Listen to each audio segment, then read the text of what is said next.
Look at the action happening in our state government. It's part of our partnership with Arizona Capital Times newspaper. And this morning, Jim Small joins us live.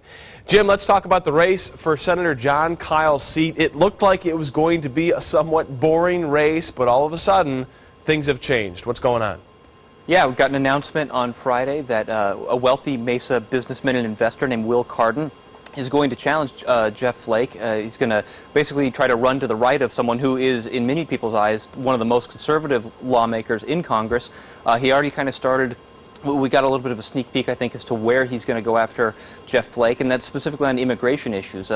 Congressman Flake has been a supporter of pathways to citizenship and some of the different packages that have been called amnesty by folks who have been fighting illegal immigration. And so I think that that's probably the place he's most vulnerable.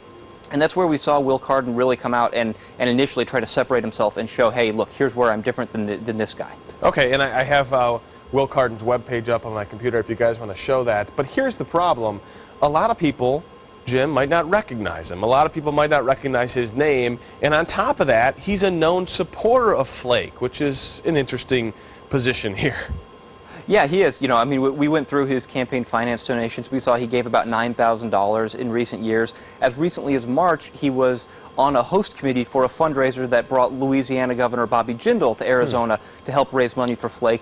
Certainly that's an issue. One question he hasn't really answered yet, I think, is why he's no longer supporting Flake, and not just not supporting him, but thinks that he should actually be the man to be elected instead of him. Certainly we're very early in this race. As far as him not being well known, it's going to be a problem, but one thing he has said is that he's pledging that he won't be outspent in this race, that he will either spend his own money or raise the money needed to outspend Jeff Flake, and certainly that's one of the most important things in terms of getting your name ID out there and getting in front of voters. All right, looking forward to it.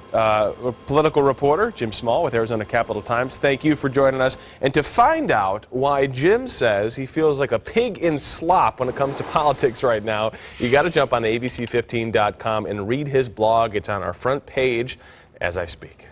Now